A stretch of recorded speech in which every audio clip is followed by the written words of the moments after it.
बीजीय व्यंजक में इसमें क्या है, इसमें हम कोई भी एक चीज लेंगे जिसमें बीजीय व्यंजकों को जोड़ना सीखेंगे, घटाना बीजीय व्यंजकों को, और बीजीय व्यंजकों की गुणा और बीजीय व्यंजकों का भाग कैसे करेंगे।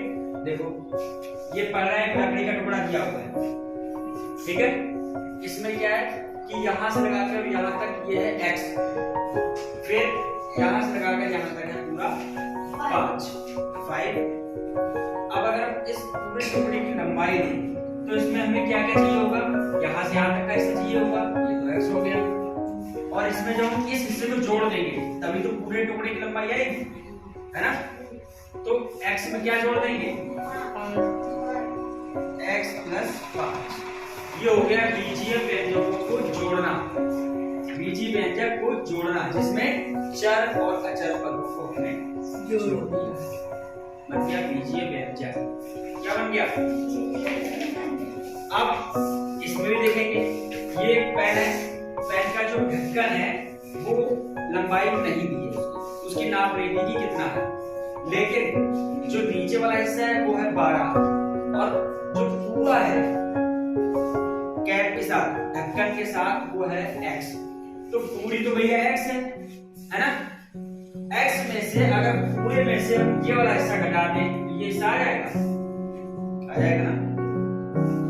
अगर हम पूरे x में से और ये वाला हिस्सा घटा दें, यानी कि जो 12 है इसको हम घटा दें तो ये हिस्सा आ जाएगा ये।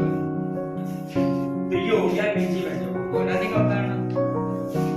अब गुणा कैसे करेंगे, मान लीजिए एक रबड़ जो है वो x रुपए की है, एक रबड़ 2 रुपए की है, 2 रुपए की है, तो भैया दो रबड़ कितने की हो जाएंगे,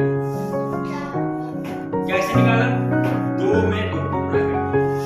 अगर हमने कहा कि एक रबड़ 5 रुपए की है तो 3 रबड़ कितने की हो जाएंगी, 15 की, यानी कि 5 में हमने कितने की, 3 रबड़ की गुणा कर दी 5 रुपए से। ये जो किया 3 रबड़ की गुणा 5 रुपए से कर दी।